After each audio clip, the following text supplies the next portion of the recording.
और आज विषय भी बहुत अच्छा है, विवेक।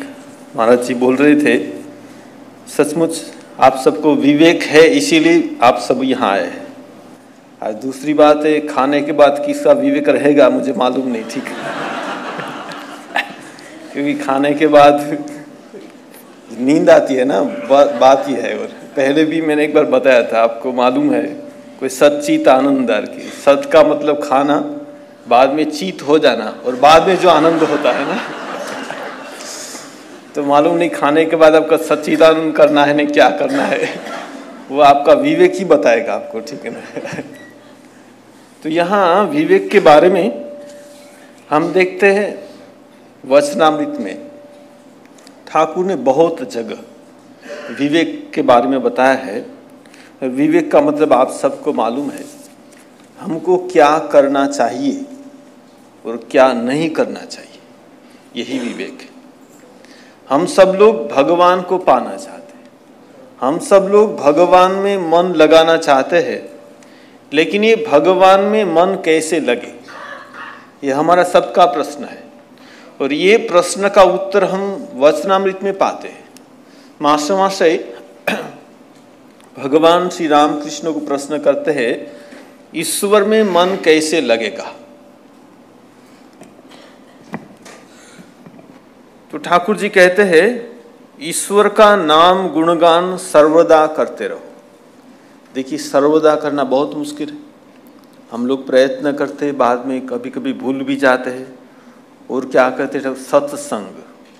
आप सब लोग यहाँ आए इसीलिए, ईश्वर के भक्त या साधु उनके पास बीच बीच में जाते रहो। संसार में और विषय कार्यों में रात दिन रहने से ईश्वर में मन नहीं लगेगा। देखिए, ठाकुर जी बहुत अच्छी बात बताते कि रात दिन जो हम संसार के काम में, संसार में फंसे रहेंगे तो ईश्वर में मन नहीं लगेगा। बहुत लोग कहते कि महाराज जी जब हम जब ध्यान करने बैठते मन नहीं लगता। देखिए, हम 23 घंटा संसार का काम करेंगे और 1 घंटा जब भगवान का नाम करने का प्रयत्न करेंगे तो मन नहीं लगेगा। लेकिन ठाकुर जी कहते हैं कि स्मरण मन, बीच बीच में हम जो भी काम करते हैं, बहुत काम ऐसा है कि हमको पूरा मन नहीं देना पड़ता।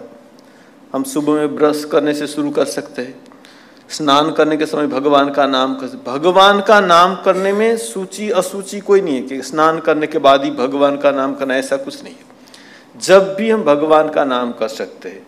तो ठाकुर जी कहते हैं कि संसार में और विषय कार्य में रात दिन रहने से ईश्वर में मन नहीं लगेगा। बीच बीच में एकांत में जाकर चिंता करना बहुत जरूरी है। एकांत में जाकर क्या करना है, देखिए ठाकुर जी ने यहाँ नहीं बताया, लेकिन मैं आपको बता तो एकांत में जाकर क्या करना है। मोबाइल साथ में नहीं रखना है, ठीक है ना। मोबाइल रहेगा तो एकांत नहीं होगा, ठीक है ना। एकांत में जाकर हमको अपने मन को टटोलना है, ठीक है ना, कि मेरा मन सचमुच क्या चाहता है, मेरे मन में क्या क्या कामना वासना है। हमें अपने मन को पहचानना है।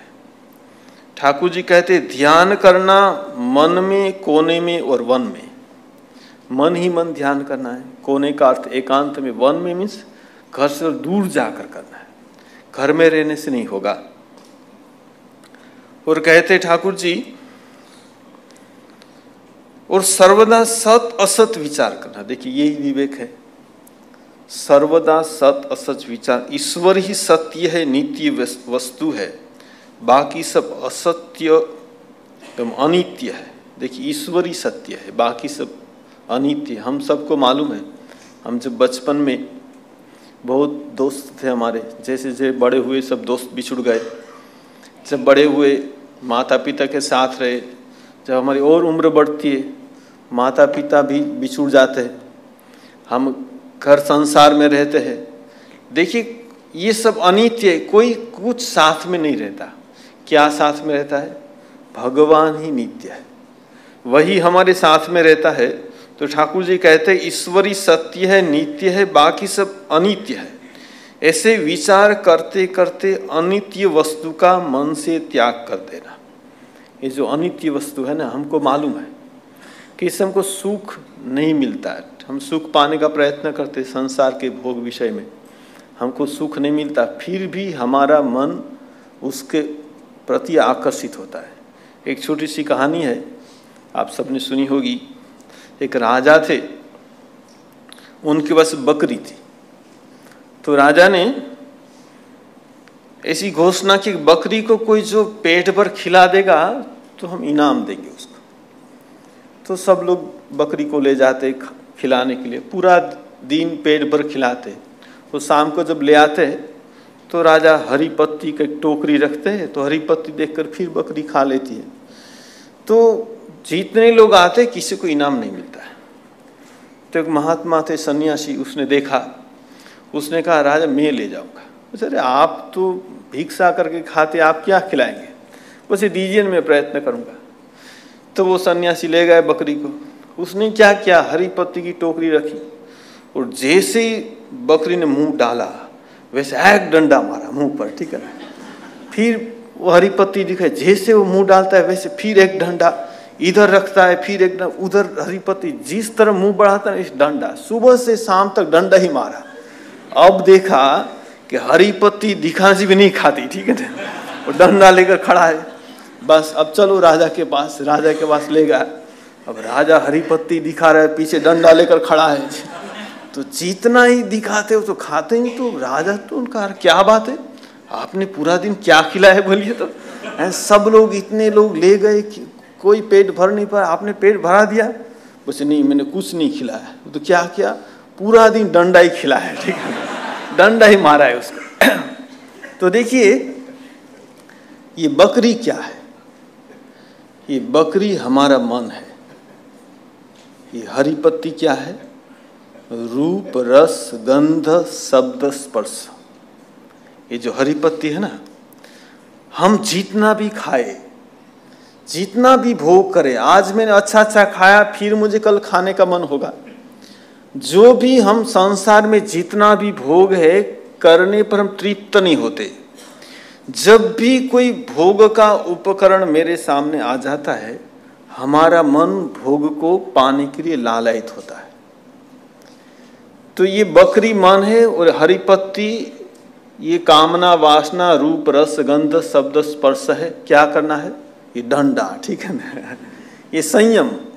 हमें अपने मन को समझाना है कि देखो हमने तो कितना भोग किया, लेकिन पेट तुम्हारा भरने वाला नहीं है। जो है हम अपने मन को संयमित कर पाएंगे तो क्या होगा? मन राजा को नहीं, भगवान है, हमको भक्ति का इनाम मिलेगा, ठीक है ना, हमको भक्ति प्राप्त होगी। तो ये रामचरितमानस में कहते हैं कि बिनु सत्संग विवेकन होई। विवेक कब होगा? सत्संग से होगा। और सत्संग कब होगा? राम कृपा बिनु सुलभन सोई। भगवान की जब कृपा होगी ना, तब आपको सत्संग मिलेगा।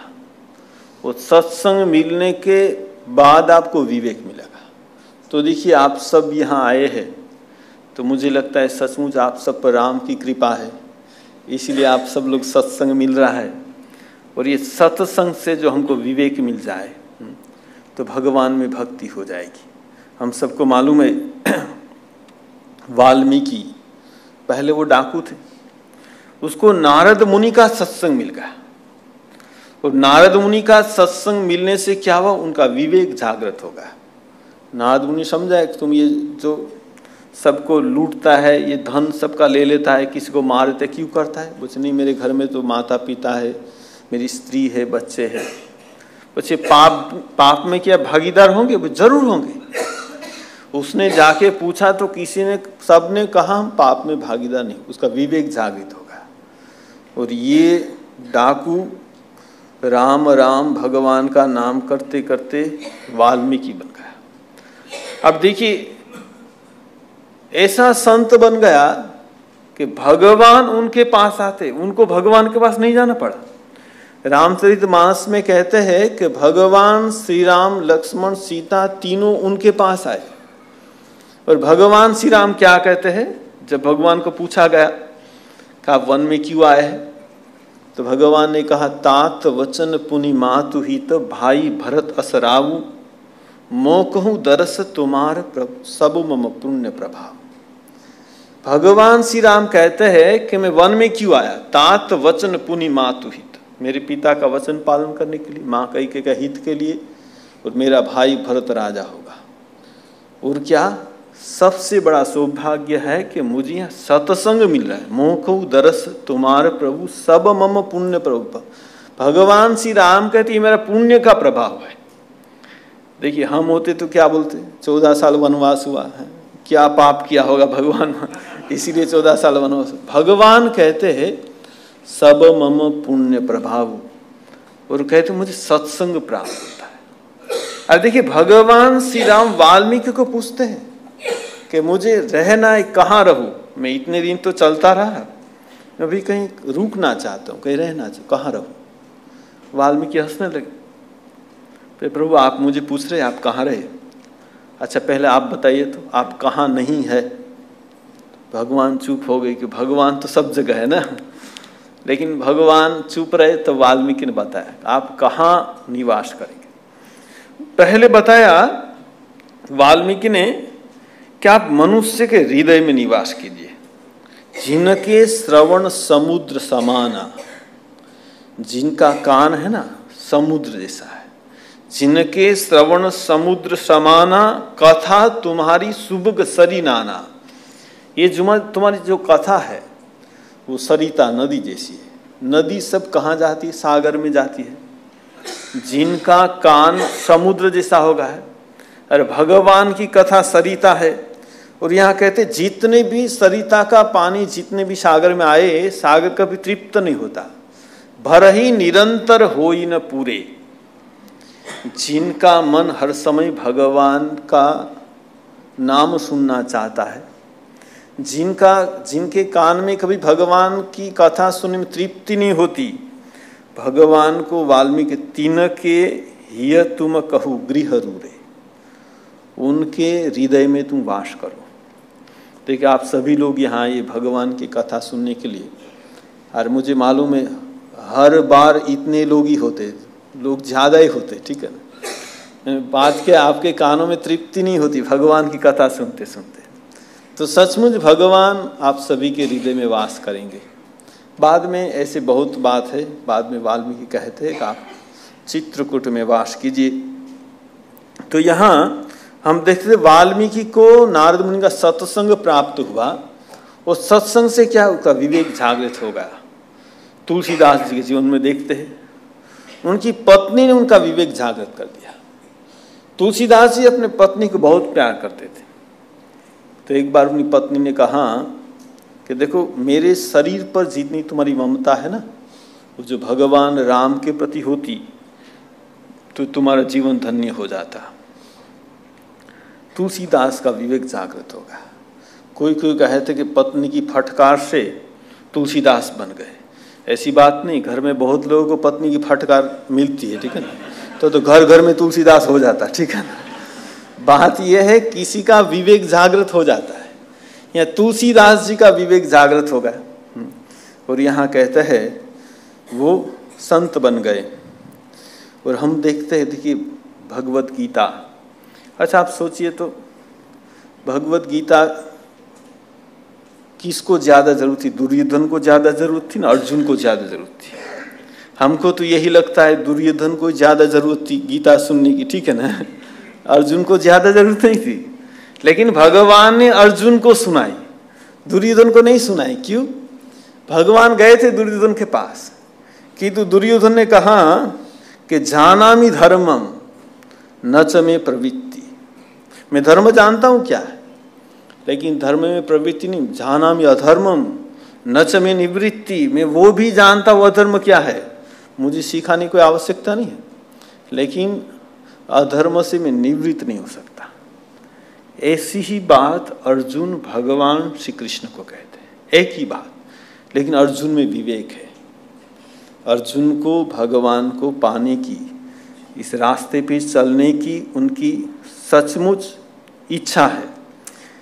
ऐसा ही प्रश्न अर्जुन कहता है गीता में अथ केन प्रयुक्तोयम पापम चरति पुरुष अनिच्छानपि वाष्य बलादिव नियोजित।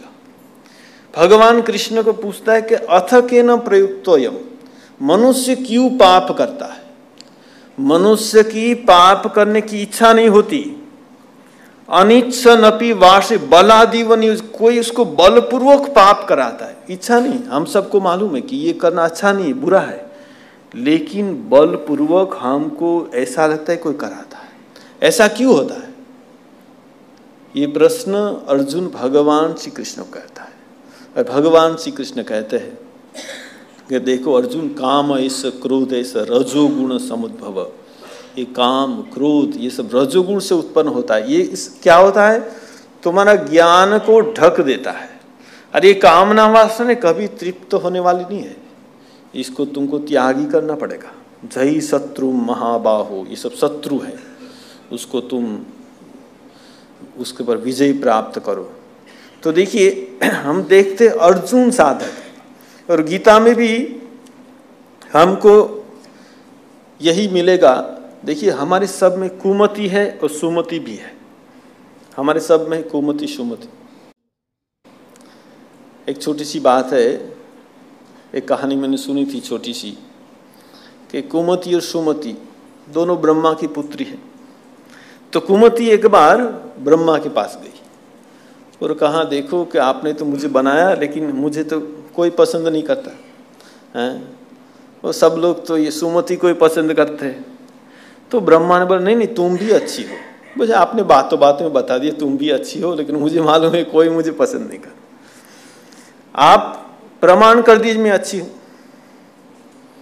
तो ब्रह्मा ने कहा ठीक है। उसने कुमति सुमति दोनों को बुलाया और कहा, तुम इधर से चलो, आगे जाओ, फिर पीछे आओ, ऐसे थोड़े चलो, मैं बता दूँ कौन अच्छी है कौन बुरी है। ठीक है। तो दोनों जाती, कुमति भी जाती है, सुमति भी जाती है, कुमति भी आती है, सुमति भी, दोनों चलते। बाद में ब्रह्मा ने कहा, देखो कुमति, तुम जब जाती हो ना तो बहुत अच्छी लगती हो, और सुमति को तुम जब आती हो ना तो अच्छी लगती हो। ठीक है ना? तो दोनों अच्छी है। ठीक है ना? कुमति भी अच्छी है, सुमति भी अच्छी है। कुमति जब जाती है तब अच्छी लगती है, और सुमति जब आती है तब अच्छी लगती है। तो ये कुमति जब जाएगी तब क्या होगा? हमारा मन पवित्र होगा, हमारा मन भगवान की ओर जाएगा। और यहाँ कहते हनुमान जी भी, देखिए विवेक कभी कभी हमको मालूम नहीं था क्या करना अच्छा है बुरा है। हनुमान जी जब जा रहे, उसने जांबवंत को पूछा कि देखिए मैं सीता को ढूंढने के लिए जा रहा हूं, लेकिन मुझे क्या करना चाहिए? मैं तो सोचता हूं सहित सहाय रावण ही मारी। मैं क्या करूंगा? रावण को तो मारूंगा, रावण को जो सहायक उसको भी मार दूंगा। आनहु यहां त्रिकूट उपारी, त्रिकूट पहाड़ पर लंका है। हनुमान जी ने कहा, मैं सोचता हूं कि पूरी लंका को उठाकर यहां ले आओ। जांबवंत में पूछूं तो ही, मैं तुमको पूछता हूं, उचित सिखावनु दीनु मोहि। देखिए ये हनुमान जी, जांबवंत यहां कहते हैं, उसने जब भगवान वामन ने जब विराट रूप धारण किया था जब बलि राजा के पास, तब कहता है जांबवंत कहते हैं मैंने 7 बार प्रदक्षिणा की थी वामन जब विराट हो गए तब। ये जांबवंत हमको मालूम है भगवान कृष्ण का भी दर्शन किया था, राम के साथ भी है। तो ये जांबवंत को कौन पूछते हैं? हनुमान जी पूछते हैं कि जांबवंत में पूछूं तो ही उचित सिखावनु दीनु, मुझे उचित सिखा। देखो ये विवेक है। कभी हमको मालूम नहीं था क्या करना चाहिए, ये करना है ये करना, हमको बहुत कुछ करने का मन होता है, लेकिन जो संत है महात्मा है उसे पूछना चाहिए क्या करना है। और ये जो वृद्ध लोगों को सम्मान देना चाहिए। एक मुझे छोटी सी कहानी याद आती है। एक बारात जाने वाली थी, तो जो कन्या के पिता थे ना, उसने बताया कि बारात में कोई बूढ़ा नहीं होगा, वृद्ध नहीं होगा। तो युवकों ने सोचा ठीक ही है, बूढ़े लोग क्या करेंगे बारात में जाकर, हैं हम सब युवक लोग जाएंगे। लेकिन उसके नाना जी थे, उसने कहा मैं तो जाऊंगा ही। अरे सब लोग ने कहा तो शादी नहीं होगी। हर एक काम करो, मुझे छुपा के ले जा, ठीक है ना, लेकिन मैं जाऊँगा। तो सब ने सोचा कि ठीक है, एक जो गाड़ी में सामान रहेगा, सामान के बीच में तुमको बिठाया जाएगा, वो लेकिन बाहर मत निकलना गाड़ी से। मैं नहीं निकलूँगा, ठीक है ना। बहुत समझाएगा मत जाओ, लेकिन जाना है, ठीक है, ऐसे जाना है, ठीक, ले गए उनको। बूढ़ा को बीच में, सामान के बीच में बिठा दिया, गाड़ी लेकर गांव के बाहर गाड़ी को रखा। फिर बोल दिया कि नाना जी बाहर मत निकलिए। नहीं निकलूँगा, ठीक है। तो युवक लोग सो गए शादी। अब क्या हुआ, जो कन्या के पिता थे उसने कहा कि शादी तो होगी, लेकिन एक हमारी शर्त है। क्या शर्त है? उस गांव के बाहर जो नदी है ना, वो नदी में जो पानी है, पानी की जगह जो दूध बहा दोगे ना तो शादी होगी। अरे सब युवक ने सोचा पानी की जगह दूध बहा देना, कैसे शादी होगी? इम्पॉसिबल। चलो सब चले गए, गांव के किनारे गए और नाना जी निकले बाहर। बस नहीं अरे निकल, अरे निकली ना, अब शादी वादी नहीं होगी। तो बात क्या है? बस अरे ये सब लोग बोल रहे हैं कि गांव के बाहर नदी है, वहां पानी के दूध बहा देना है तो शादी नहीं होगी। तो नाना जी ने कहा ये छोटी छोटी बातों में क्या भारत वापिस जाएगी? ये छोटी बात है क्या? अरे बहुत छोटी बात है। नाना जी ने बताया कि बहुत छोटी बात, तुम एक सेवक को भेज दो, बता दो कि दूध का इंतजाम हो गया है, अब पानी खाली कर दे, पानी खाली कर दीजिए, हम दूध बहा देंगे, ठीक है। पानी खाली कर दीजिए, हम दूध बहा देंगे। तो यहाँ कहते हैं युवक को तो बहुत उत्साह आ गया है। वो लोग गए वहां जाकर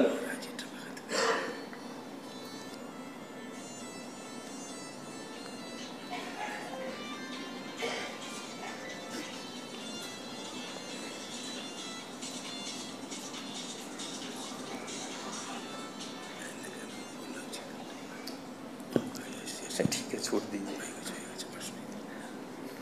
तो वहां जाकर युवकों ने जो बताया कि हम दूध का इंतजाम हो गया है, आप नदी में पानी खाली कर दिए, हम दूध बहा देंगे। तब कन्या ने, पिता ने सोचा जरूर बूढ़ा है इसमें, ठीक है। ये बूढ़ा नहीं होने से ऐसा हो ही नहीं सकता, ठीक है ना।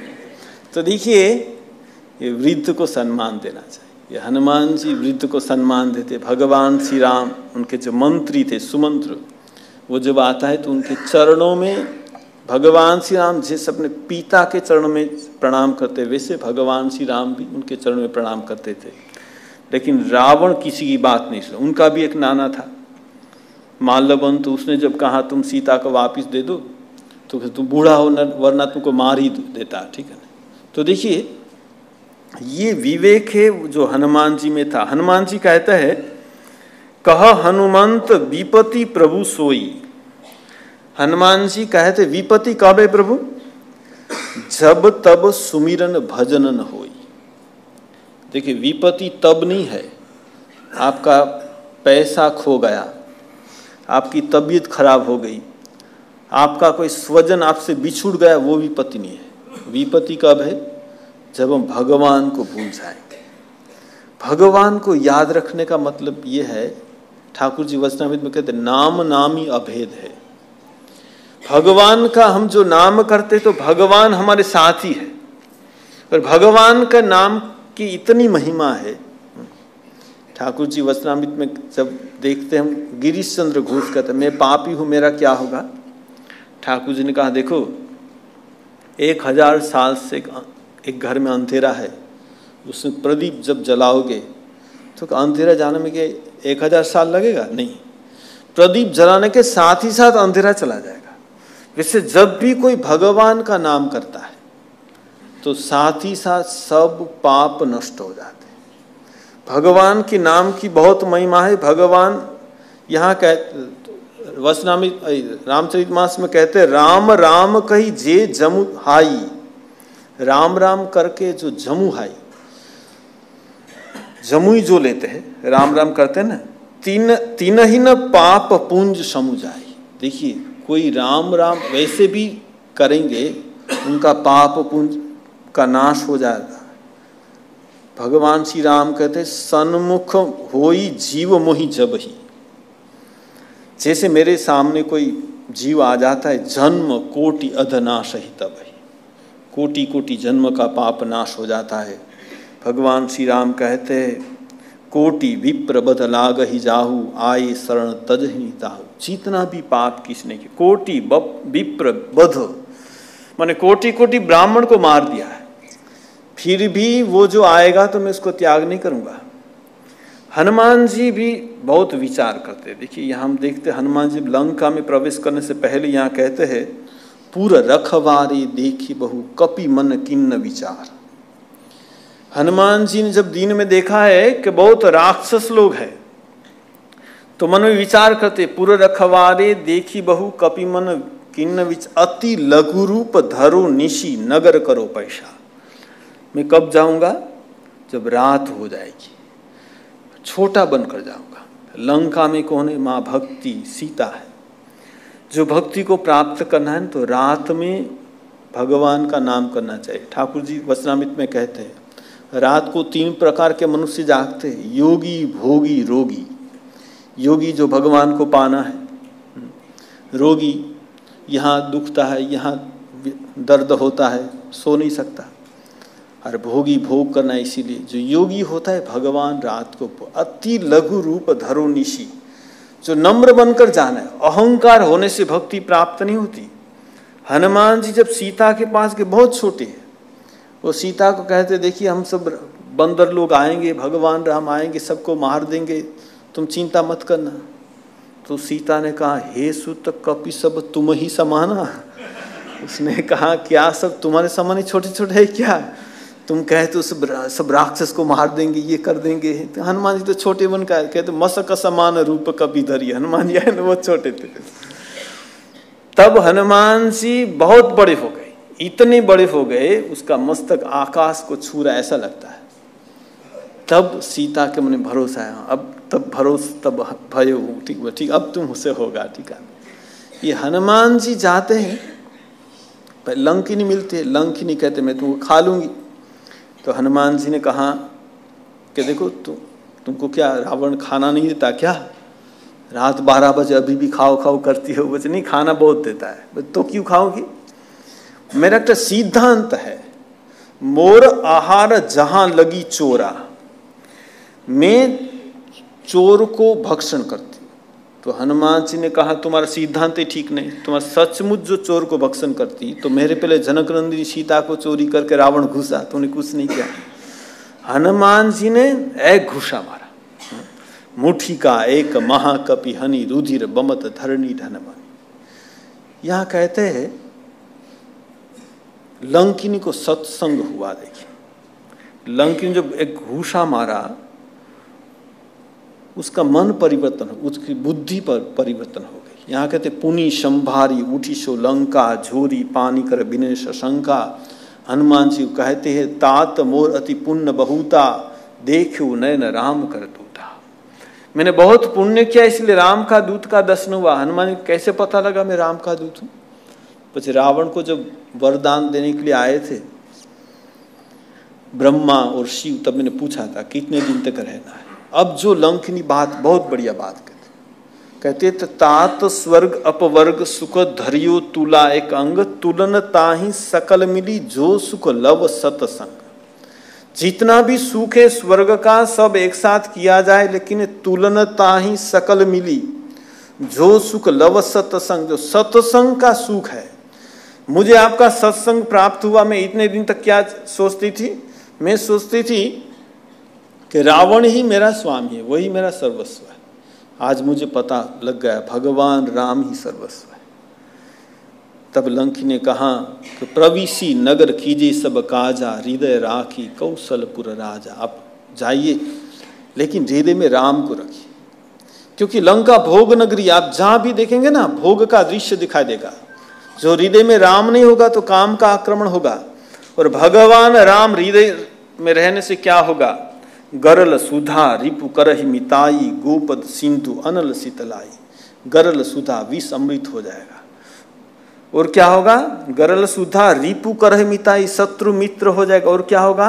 गोपद सिंधु विशाल भवसागर, गाय के पैर के समान छोटा हो जाएगा। संपद तव श्रीपद भव गोष्पद बार यथा। स्वामी विवेकानंद कहते हैं जब भगवान श्री राम कृष्ण का चरण कमल हम हृदय में रखेंगे, संपद तव से भव गोष्पद, विशाल भवसर गाय के पैर के समान छोटा हो जाएगा। यहाँ गरल सुधा रिपुकर है मिताई, गोपत सिंधु अनल शीतलाई। मेरे आपके सबके हृदय में अग्नि जल रही है, कामना वासना की अग्नि। भगवान का नाम करते करते अग्नि शीतल हो जाएगी। अब मैं एक छोटी सी बात बताकर ही मेरी वाणी को विराम दूंगा। स्वामी निर्वेदानंद जी महाराज, उसने स्वामी तुरायन जी को पूछा था कि देखिए, हर साधक के मन में ऐसा लगता है कि हम भगवान का नाम कर रहे हैं लेकिन हमको कुछ मिल नहीं रहा है, ठीक है ना, हम आगे नहीं जा पा रहे। स्वामी निर्वेदानंद, आप सबको मालूम होगा, मेघनाथ साहा जो साइंटिस्ट थे, वो दोनों एक साथ पढ़ते थे। वो भी पढ़ने में बहुत अच्छे थे। तो जब स्वामी निर्वेदानंद जी जब साधु बन गए तो मेघनाथ साहा को अच्छा नहीं लगा कि इतना अच्छा एक स्टूडेंट साधु बन गया, जीवन ही बर्बाद कर दिया, ठीक है ना। तो एक बार वो मिलने के लिए आए, तब तो साधु है, घूम रहे। तो मेघनाथ साहा ने कहा, अच्छा तुम तो साधु बन गए, अच्छा बताओ तो मुझे थोड़ा ईश्वर कुछ समझा दोगे, ईश्वर क्या है, ठीक है। तो महाराज ने, वो घूम रहे थे बगीचा में, तो महाराज वो माली एक काम कर रहा था बगीचा में। तो महाराज ने कहा, अच्छा मेघनाथ तुम्हें काम करो मच के, ये माली है ना, उसको थोड़ा आइंस्टाइन की रिलेटिविटी थियरी है ना, रिलेटिविटी E=mc², थोड़ा समझा दो ना। अरे ये माली को आइंस्टाइन की थियरी E=mc², हाँ, अरे इसके लिए तो प्रस्तुति चाहिए, तब तो समझ में आएगा। भगवान को जानने के लिए प्रस्तुति की जरूरत है, ठीक है ना। तुम जो बोल रहे हो भगवान क्या है समझा दो, मुझे ऐसे नहीं समझा। जैसे तुमको पढ़ाई करनी पड़ेगी ना, वैसे तुमको प्रस्तुति कर लेनी पड़ेगी, तब भगवान मिलेगा। स्वामी निर्वेदानंद तुरायन जी को पूछा कि देखिए, मैंने इतने साधु का संग किया, आप तुरायन जी, आपका ठाकुर के बहुत डायरेक्ट डिसाइपल का संग किया, महापुरुष में सबका, लेकिन मुझे लगता है कुछ नहीं हुआ, मेरा कुछ नहीं हुआ। तुरायन जी ने बहुत अच्छा उत्तर दिया कि तुम जो लोग यहाँ आए हो, सब रामकृष्ण कल्पतरु वृक्ष के नीचे सब बैठे हो।